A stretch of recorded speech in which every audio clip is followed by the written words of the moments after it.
Quero agradecer você por estar em nosso canal. Caso você não seja inscrito, convido você para se inscrever. Também deixa seu like. Estamos lendo o Velho Testamento para o nosso conhecimento, mas nós cremos em Jesus e nós vivemos o Novo Testamento, porque cremos que o Velho Testamento se cumpriu em Jesus. Hoje nós ouvimos a voz de Jesus Cristo, tá? Então vamos à nossa leitura neste momento em Deuteronômio capítulo 11, exortação ao temor do Deus. Portanto, amarás o Senhor teu Deus e obedecerás continuamente aos seus decretos, às suas doutrinas e aos seus mandamentos. Veja só, estou com uma Bíblia King James atualizada, uma Bíblia de estudo, e vamos ler aqui o comentário aqui no rodapé.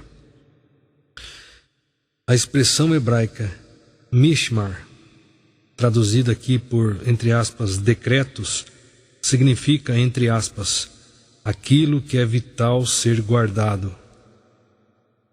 Quer dizer, a soma total daquilo que Deus ordenou para que seus filhos obedecessem.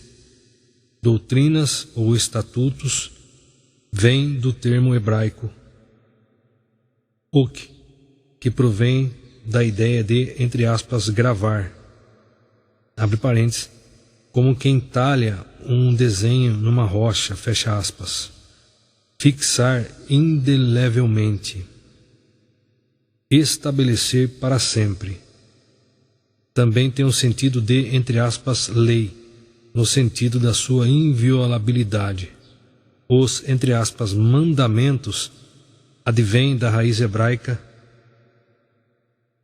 savan, entre aspas, da ordens expressas, e tem o sentido claro de um imperativo a ser obedecido sem questionamento, a fim de que o resultado total de um grande projeto tenha pleno êxito.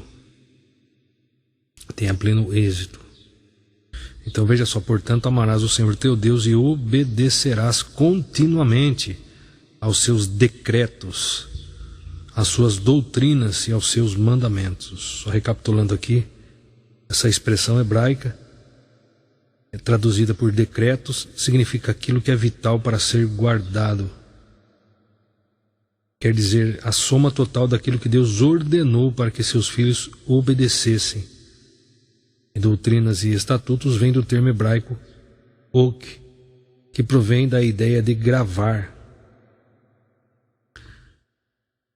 como quem talha um desenho numa pedra, numa rocha. Fixar indelevelmente, estabelecer para sempre. Também o sentido de lei, no sentido de sua inviolabilidade, é inviolável. Os mandamentos advêm da raiz hebraica savan, entre aspas, dar ordens expressas, e tem o sentido claro de um imperativo a ser obedecido sem nenhum questionamento.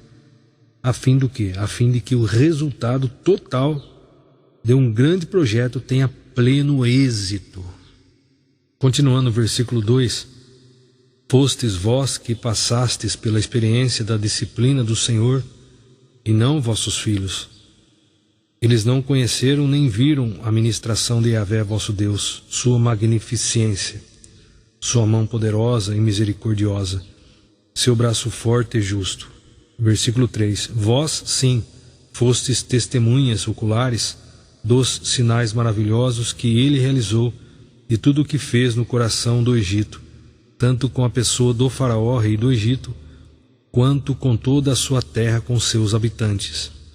Versículo 4: O que fez com o exército egípcio, com seus cavalos e carros, como os surpreendeu com as muitas águas do Mar Vermelho, quando vos estavam perseguindo, e como Yahvé os aniquilou para sempre. Versículo 5: E o que fez por vós no deserto, até que fostes conduzidos a este lugar, e ainda o que fez a Datã e a Abirão, filhos de Eliabe, da tribo de Ruben, quando ficou sem chão, e a terra abriu sua boca e os devorou, juntamente com suas famílias, tendas e tudo o que os acompanhava no meio de todo Israel. Vossos olhos foram testemunhas de toda a portentosa obra que Yahvé realizou. Bênçãos futuras e advertências. Versículo 8. Obedecereis, portanto, toda a lei que hoje vos estou transmitindo, a fim de que tenhais poder para herdar e conquistar a terra na qual estáis adentrando, e para que possais viver por muito tempo na terra que o Senhor jurou dar aos vossos antepassados e aos descendentes deles.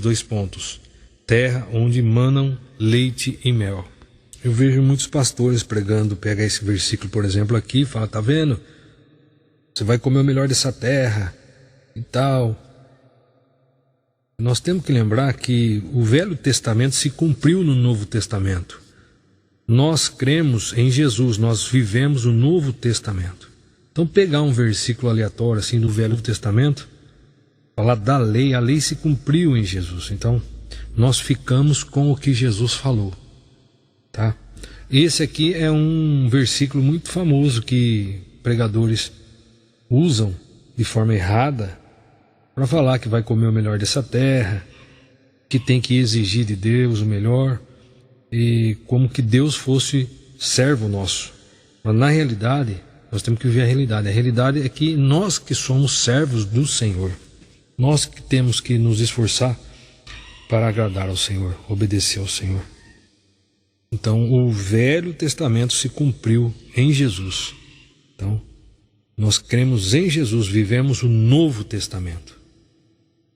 Nós somos ovelhas que ouvimos a voz de Jesus. Não o que o Moisés falou, não interessa. O que interessa é o que Jesus fala. Ou por onde Jesus fala? Pela palavra. E nós vivemos o Novo Testamento. Ah, mas então por que você está lendo o Velho Testamento? O Velho Testamento nós lemos porque nós precisamos de informação. Nós precisamos conhecer, conhecimento.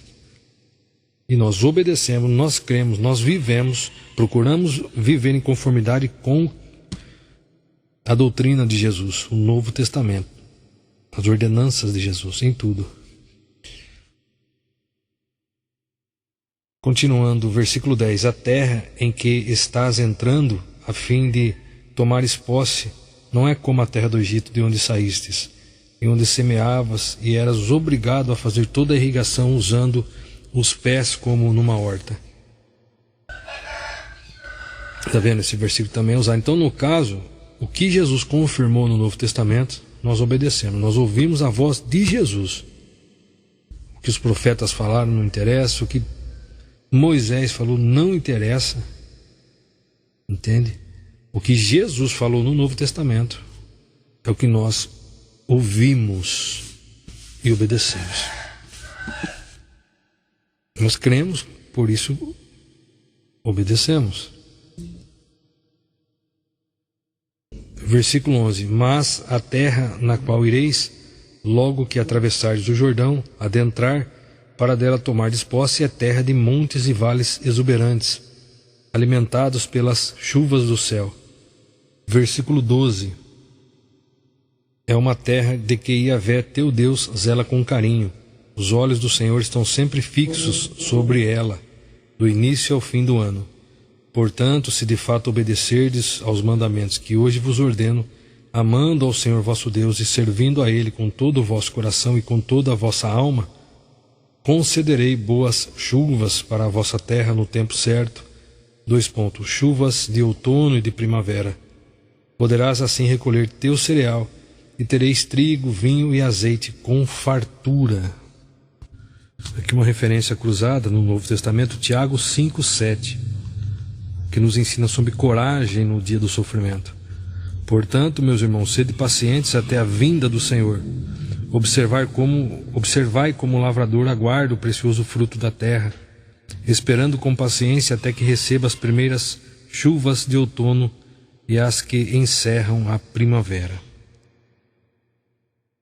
Veja só, aqui Tiago encoraja os crentes que estão sofrendo sob o domínio dos ricos ímpios a exercerem a macrotumesate, em grego, uma espécie de paciência confiante no arrependimento dos injustos e expectativa da parousia, expressão original grega usada para indicar a visita oficial de um rei a uma cidade dentro do seu domínio.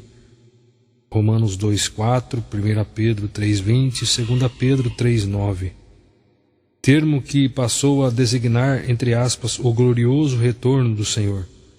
1 Tessalonicenses 4,15, 2 Tessalonicenses 2,1. Em Israel, as chuvas do outono surgem em outubro e novembro, pouco depois de semeados os grãos, e as últimas chuvas da primavera ao final de abril, alguns dias antes da colheita. Continuando, versículo 15: Darei boa erva no campo para os teus rebanhos, de modo que poderás vos alimentar e ficar plenamente satisfeito. Versículo 16: Contudo, ficai atentos a vós mesmos, para que o vosso coração não se deixe seduzir e não vos desvies para servir a outros deuses, prostrando-vos em adoração perante eles.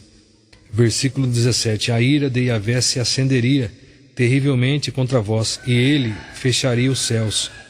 Não haveria mais chuva e a terra não forneceria o seu produto. Deste modo desapareceríeis muito depressa da boa terra que o Eterno vos concede. Conclusão. Versículo 18: Gravai, pois, estas minhas palavras no vosso coração e na vossa mente. Atai-as como um sinal em vossas mãos e afixai-as nas vossas testas, como memorando entre vossos olhos. Ensinai os mandamentos do Senhor aos vossos filhos, conversando acerca deles quando estiverdes sentados em casa e nos momentos em que estiverdes andando pelos caminhos, ao ir e deitardes, e quando vos levantardes para um novo dia. Versículo 20: Tu os escreverás nos umbrais da tua casa e nas tuas portas, para que vossos dias e os dias de vossos filhos se multipliquem em paz sobre a terra que Yahvé jurou dar aos vossos antepassados, e sejam tão numerosos como os dias durante os quais o céu permanecer sobre a terra. Versículo 22: Porque se diligentemente obedecerdes todos estes mandamentos, que vos ordeno para os guardardes com zelo, amando o Senhor vosso Deus, andando em todos os seus caminhos, e a Ele vos achegardes. Versículo 23: Yahvé expulsará de diante de vós todas essas nações, a fim de que tomeis posse e despojeis uma terra que agora pertence a povos mais numerosos e poderosos do que vós. Versículo 24: Todo lugar em que a sola de vosso pés pisar, será vosso território. Vossas terras se estenderão do deserto, do Líbano e do rio Eufrates até o mar ocidental, o Mediterrâneo. Versículo 25: Ninguém terá capacidade de vos fazer resistência, e Yahvé, o Senhor vosso Deus, espalhará o medo e o terror de vós a todos os povos por toda a terra em que pisardes, conforme vos prometeu. Versículo 26: Prestai, pois, atenção. Hoje estou colocando a bênção e a maldição diante de vós. Versículo 27: A bênção, se obedecerdes aos mandamentos de Yahvé, vosso Deus, que hoje vos ordeno. A maldição, se não obedecerdes aos mandamentos de Yahvé, vosso Deus, desviando-vos do caminho que neste dia vos instruo, a fim de vos deixardes iludir e seguirdes deuses pagãos. Quando o Eterno teu Deus te houver trazido para a terra em que estás adentrando, a fim de tomares posse dela, tereis que proclamar a bênção no monte Gerizim e a maldição no monte Ebal. Versículo 30: Como sabeis, estes montes estão do outro lado do Jordão, a oeste da estrada principal, na direção do pôr do sol, próximo dos carvalhos de Moré, no Arabá, nas planícies perto de Gilgal. Versículo 31: Portanto, agora estais a ponto de atravessares o Jordão e de tomar posse da terra que Yahvé, o Senhor teu Deus, vos está concedendo. Quando a tiverdes conquistado e estiverdes vivendo em seu território, cuidai com todo zelo de pôr em prática todos os decretos e doutrinas que hoje vos estou transmitindo. Muito bem, nós lemos aqui Deuteronômio capítulo 11, é importante, novamente eu afirmo que o que nós acabamos de ler é o Velho Testamento, se cumpriu em Jesus. Nós não ouvimos o que Moisés falou, o que os profetas falaram, nós ouvimos Jesus. O que Jesus fala no Novo Testamento é o que nós cremos e fazemos como Abraão. Abraão creu e obedeceu. Nós nos esforçamos diariamente para isso. Ouvimos Jesus. O Velho Testamento se cumpriu em Jesus. Todas as dúvidas nós esclarecemos aqui na Palavra de Deus, aqui na Bíblia. Por isso nós somos ensinados e instruídos diariamente a ler as Escrituras e buscar colocar em prática em nossa vida diária.